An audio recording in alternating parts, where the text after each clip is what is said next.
कि हम आगे और इसको रिवाइज करते हुए आपको दिखाई देंगे। काफी बुलिश व्यू बन रहा है। एक बड़ा कॉर्पोरेट डेवलपमेंट हुआ है जिसके चलते मैं आज आपको ये कॉल दे रहा हूं। और ये डेवलपमेंट ये हुआ है कि पिछले 7 साल से इंतजार था इस कंपनी का एक जो दूसरा डिवीजन है मन इंफ्रा प्रोजेक्ट्स, उसको अलग करने के लिए, और वो अब होता हुआ नजर आ रहा है। इतने दिनों तक इसलिए अटका क्योंकि अलग अलग अदालतों में, अलग अलग फोरम्स पे, अलग अलग मामले में एक जो को प्रोमोटर थे वो इसको चैलेंज किया करते थे। अब ये निकल जाएगा।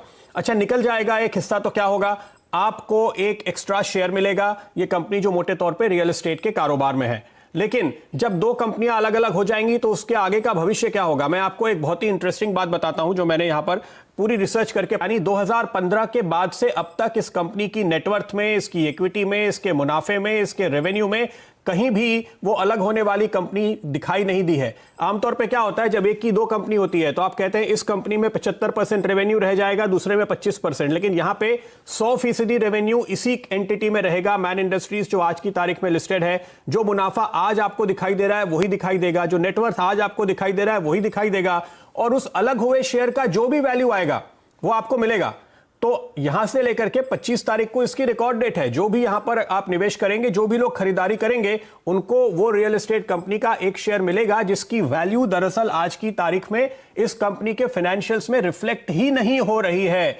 तो केवल अपसाइड है, डाउनसाइड कुछ भी नहीं है आपके लिए, ये मान के चलिए। इसलिए हम यहां पर आपको खरीदारी करने की राय दे रहे हैं। दूसरा फायदा यह भी होगा कि ये जो केस वेस के चलते दिक्कतें थी वो दूर हो गई, तो अब आपको कोई खबर सुनाई नहीं देगी, कोई डिस्प्यूट की बात नहीं आएगी। दूसरे, कंपनी को काफी सारी फ्रीडम मिलेगी आगे फंड रेजिंग के लिए, बोनस वगैरह करने के लिए, तो कॉर्पोरेट डेवलपमेंट्स होने का रास्ता खुलता हुआ नजर आएगा। इनफैक्ट प्रोमोटर्स एक वारंट सब्सक्राइब करने वाले हैं अगली एजीएम में, जो इसी महीने के आखिर में होने वाली है, तो वो सब एक्शन आपको बढ़ता हुआ नजर आएगा। जाहिर है कि अब बुरी खबरें बिल्कुल नहीं आएंगी, जो आएगी वो अच्छी खबर आएगी। लेकिन ये स्टॉक मुझे पसंद हमेशा से रहा है। इसकी वजह है फंडामेंटल्स, और आप देखिए आज इसका वैल्यूएशन है 5.2 5.3 का पी, जो बेहद सस्ता है हिस्टोरिकली। अगर आप इसको देखिए, इसकी बुक वैल्यू है 130 रुपए और ये 65 रुपए पे, यानी अपनी बुक वैल्यू से आधे दाम पे मिल रहा है, जिसकी कोई वजह मुझे नजर नहीं आती। क्यों, ये मैं क्यों कह रहा हूं कि कोई वजह नजर नहीं आती। देखिए, इसका अगर आप देखते हैं तो मार्केट कैप है 360 करोड़, नेटवर्थ है 750 करोड़। तो ये बुक वैल्यू या नेटवर्थ एक ही जैसी चीजें होती हैं। तो जब आप देख रहे हैं कि इसको अपने बुक वैल्यू से इतना डिस्काउंट मिल रहा है तो बड़ा डेट होना चाहिए, लेकिन कोई टर्म लोन है ही नहीं कंपनी के ऊपर। कंपनी के ऊपर सिर्फ वर्किंग कैपिटल लोन है, उसके बावजूद भी आपको इस तरह का वैल्यूएशन देखने को मिल रहा है। अच्छा, कारोबार पे नजर डालिए, 4 साल में टर्नओवर डबल, ऑपरेटिंग प्रॉफिट पिछले 4 क्वार्टर में हाईएस्ट रहा है पिछले 8 साल में। पिछले 4 क्वार्टर में कोविड का क्वार्टर शामिल था, उसके बाद भी 8 साल का हाईएस्ट ऑपरेटिंग प्रॉफिट। मार्जिन लगातार आपको बढ़ती हुई नजर आएगी 2017 के बाद से, क्योंकि नए प्रोडक्ट आए हैं। डेट लगातार कम हुआ जैसे कि मैंने आपको बताया। और अगर आप ऑर्डर बुक देखें तो जून क्वार्टर में 1400 करोड़ की थी, उसके बाद 750 करोड़ के ऑर्डर और आ गए हैं। तो मेरा अंदाजा है 500-600 करोड़ का रेवेन्यू देखते हुए भी अगले क्वार्टर के एंड में आपको ऑर्डर बुक और बड़ी नजर आएगी, बढ़ती हुई नजर आएगी, घटेगी नहीं, ये मैं कह सकता हूं इस सारे आंकड़े को देखते हुए। तो अल्पेश जी, ये पूरा एनालिसिस ये कहता है कि एक तरफ आपको लंबी अवधि का अच्छा मौका है, दूसरी ओर शॉर्ट टर्म इस कॉर्पोरेट डेवलपमेंट का फायदा है। वो जो एक्स्ट्रा शेयर मिलेगा उसकी वैल्यू 5 रुपए आए, 10 रुपए आए, जो भी आए वो तो बोनस ही है ना। क्या राय देंगे आप? एब्सोल्युटली प्रदीप, मैं ये कहूंगा कि मैं ये स्टॉक क्यों ना लूं। टेक्निकली लैंग्वेज में अगर मैं बात करूं तो मैं ये स्टॉक क्यों ना लूं। अगर कोई स्टॉक 12 महीने की हाई के ऊपर क्लोज देने को जा रहा है, और आप पिछले 2 मंथ की कैंडल देखिए कि जहां पे शेडो हुआ मिला है लोअर लेवल में, आज वहीं पे मंथली बेसिस पे क्लोजिंग मिल रही है, मतलब एक बॉडी तैयार हो रही है। ये इटसेल्फ ग्रीन बॉडी क्या दिखा रही है हमको कि पार्टिसिपेंट नए आ रहे हैं, इसके अंदर खरीदारी हो रही है, और ये ब्रेकआउट जो 64 के ऊपर का हो रहा है, ये कंफर्म ब्रेकआउट स्टॉक के अंदर आता हुआ दिख रहा है। तो मुझे लगता है it's only a matter of time. 90 तो बहुत पलक झपकते आ जाएगा प्रदीप। मैं अगर कहूं कि अगर आप लॉन्ग टर्म की बात करें तो आप लिख करके रखिए, इस स्टॉक में आपको करीबन 125 तक के लेवल यहां पर देखने को मिल सकते हैं, क्योंकि पिछले 12 महीने की जो कंसोलिडेशन रेंज थी वो उसने कंप्लीट कर ली है। और उसके अंदर का आप वॉल्यूम देखिए तो आपको पता चलेगा कि बहुत सारा माल यहां पे कॉर्नर होता हुआ दिख रहा है। तो यहां पे कोई 20-30 रुपए के लिए ये स्टॉक नहीं खरीदता है, वो करीबन डबल होने के लिए ये स्टॉक खरीदा जाता है। तो इसलिए मैं काफी गट फीलिंग से कह रहा हूं कि यह स्टॉक यहां से डबल होने की भी पूरी क्षमता रखता है। बिल्कुल लालकृष्ण जी, देखिए आपके बात करते करते अब 7% ऊपर तो ये जबरदस्त तेजी पकड़ता हुआ, और बैन इंडस्ट्रीज ये काफी पॉपुलर स्टॉक है इस लिहाज से इन्वेस्टर्स का, ट्रेडर्स का भी, क्योंकि हम जब भी इसकी बात करते हैं तो बड़ी तेजी हमेशा बनती है। 8% ऊपर अब दिन के हाईस पे 130 इसकी बुक वैल्यू है जो यहां से डबल है, और 160 रुपए इसका हाई था 2018 का। लाइफ हाई करीब 250-300 रुपए तक के रहे हैं 4-5 साल पहले, उसकी तो मैं बात ही नहीं कर रहा हूं। तो फिलहाल आपके लिए एक शानदार मौका है मैन इंडस्ट्रीज पे खरीदारी करने का। टारगेट्स हम आगे अपग्रेड करेंगे। इसका स्टॉक है जेन टेक्नोलॉजीज लिमिटेड, जहां पर आपको 105 रुपए के शुरुआती टारगेट के साथ मैं खरीदारी की राय दे रहा हूं। स्टॉक करीब 72-73 के आसपास चल रहा था जब मैंने स्टूडियो में आते वक्त इस पर नजर डाली थी। तो यहां पर आपके लिए खरीदारी का मौका बन रहा है। देखिए मिड कैप आईटी में इस वक्त जबरदस्त तेजी का रुझान है, क्योंकि कल जो हैप्पीएस्ट माइंड की लिस्टिंग पर सभी की नजर लगी हुई है, उसके पहले आप देख रहे हैं एक री रेटिंग होती हुई इस पूरे सेक्टर में नजर आई, और ये सबसे सस्ते वैल्यूएशन वाले स्टॉक्स में से एक है। तो जाहिर है कि ये मौका आपको बिल्कुल गंवाना नहीं चाहिए। यहां पर आपको इस समय इस वैल्यूएशन पे जो एंट्री मिल रही है वो बेहद शानदार है। ये पहली वजह है। दूसरी वजह मैं आपको बताऊं, ये कंपनी जो अपनी सर्विस प्रोवाइड करती है मोटे तौर पे डिफेंस सेक्टर को, तो पुलिस हुए, आर्म्ड फोर्सेस हुए, पैरामिलिट्री फोर्सेस हुए, उन सभी को ये सर्विस प्रोवाइड करते हैं। और ये क्या सर्विस प्रोवाइड करते हैं आप जानते हैं? देखिए ये सिम्युलेटर्स प्रोवाइड करते हैं ट्रेनिंग के लिए। तो आप सभी जो पैरामिलिट्री फोर्सेस हैं, अगर इनको एक ड्रोन ऑपरेट करना है, उसका सिम्युलेटर ये देते हैं कि कैसे उस ड्रोन का इस्तेमाल आप कर सकते हैं।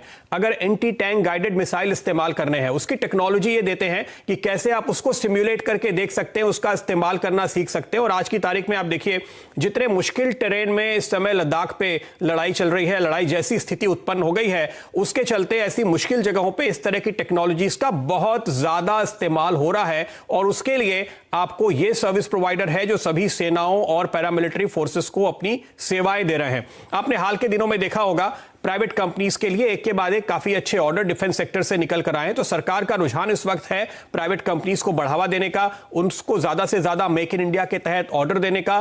फिर चाहे वो एस्ट्रा माइक्रो, अपोलो माइक्रो जैसी कंपनियां हो। आपने एस्ट्रा माइक्रो का रिजल्ट हाल ही में देखा होगा जो कि काफी बेहतरीन था। तो यही वजह है कि इन कंपनीज को अब ज्यादा बेहतर ऑर्डर मिल रहे हैं, और टेक्नोलॉजी के लिहाज से आत्मनिर्भर बनने के लिए इन कंपनीज में ज्यादा काम होता हुआ नजर आ रहा है। ये जो कंपनीज हैं, चाहे वो हमारा पुराना फेवरेट अपोलो माइक्रो हो या जेन टेक्नोलॉजीज हो, इनकी बात मैं बार बार क्यों करता हूं? इसकी वजह यह है कि देखिए ये R&D पे बड़ा खर्च करते हैं। जो जेन टेक्नोलॉजीज है अपनी रेवेन्यू का 18% ये R&D पे खर्च करती है। मिड साइज में इतना बड़ा R&D एक्सपेंस करने वाली कंपनी आपको किसी भी सेक्टर में मुश्किल से मिलेगी। इसकी वजह क्या है? वजह यह है कि जब एक प्रोडक्ट डेवलप किया जा रहा होता है, एक हथियार डेवलप किया जा रहा होता है, एक सिस्टम डेवलप किया जा रहा होता है DRDO के लेवल पे, सेना के लेवल पे, उसके ऊपर निवेश होता है, बड़ा वक्त लगता है, रिसर्च होता है। एक बार जब वो डिप्लॉय हो जाता है तो ये जो रिश्ता बनता है सेना और जेन टेक्नोलॉजीज, अपोलो माइक्रो जैसी कंपनीज के बीच में, वो बहुत ही पुख्ता होता है और वो साल दर साल आपको ऑर्डर देने वाला होता है। इसलिए R&D पे निवेश करना जरूरी होता है। फाइनेंशियल्स पे जल्दी से नजर, फिर मानव की राय लेते हैं। देखिए ये कंपनी 13 के P पे मिल रही है। मिड कैप आईटी में सबसे सस्ते वैल्यूएशन वाली कंपनीज में से एक है, कोई चिंता नहीं। डेट फ्री कंपनी है, फाइनेंशियल्स को लेकर कोई चिंता नहीं। 20-25% ये डिविडेंड देते हैं, इसलिए कैश फ्लो को लेकर कोई चिंता नहीं। 30% का CAGR प्रॉफिट ग्रोथ पिछले 5 साल में, यानी कारोबार लगातार बढ़ता हुआ नजर आया है।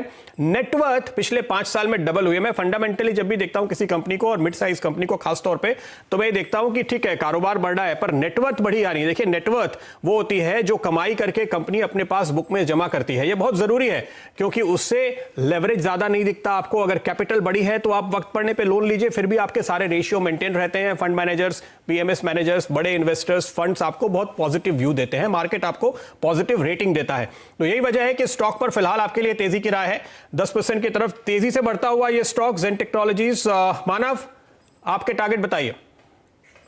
जी देखिए, तो चार्ट स्ट्रक्चर काफी अच्छा है। अगर मैं देखूं लास्ट 4-5 साल में जिस तरह के वॉल्यूम्स हमने लास्ट 2 हफ्तों में देखे हैं, it has been the highest volumes of last 4-5 years, and ये डेफिनेटली संकेत दे रहा है कि एक stronger hands have got into this stock. And उसके बाद लास्ट 3-4 सेशन में हम देखें जिस तरह स्टॉक ने करेक्ट किया 95 के लेवल से, और ये स्टॉक 65 के लेवल तक बॉटम किया, वो लेस वॉल्यूम्स के साथ हुआ है। अगेन आज वॉल्यूम्स पे क्या कर रहे हैं। सो ओवरऑल ये संकेत है कि स्टॉक एक स्ट्रक्चरल चेंज हो चुका है स्टॉक में। मेरा सामान्य अगर इसको लॉन्ग टर्म पर्सपेक्टिव से देखा जाए तो स्टॉक 120 और 130 तक के भी लेवल्स हम देख सकते हैं। So for a short term to medium term perspective 65 के स्टॉप लॉस से स्टॉक को लॉन्ग किया जा सकता है buy on dips approach maintain करके। जो इमीडिएट टारगेट्स रहेंगे वो 95 के हैं, and medium term long term targets आप 120-130 तक के रेंज एक्सपेक्ट कर सकते हैं। बिल्कुल 120 130 के टारगेट भी हम आपको देंगे, आगे वो फिर से रिवाइज करेंगे। मेरा आमतौर पे अप्रोच ये होता है कि किसी भी स्टॉक पे हम शुरुआत में एक कंजर्वेटिव टारगेट लेते हैं, फिर इसको आगे बढ़ाते हैं। 170 रुपए के हाई हमने इसी साल जनवरी में देखे थे, अगर वहां भी आप पहुंचे ना तो यहां से ये स्टॉक डबल होता हुआ नजर आएगा।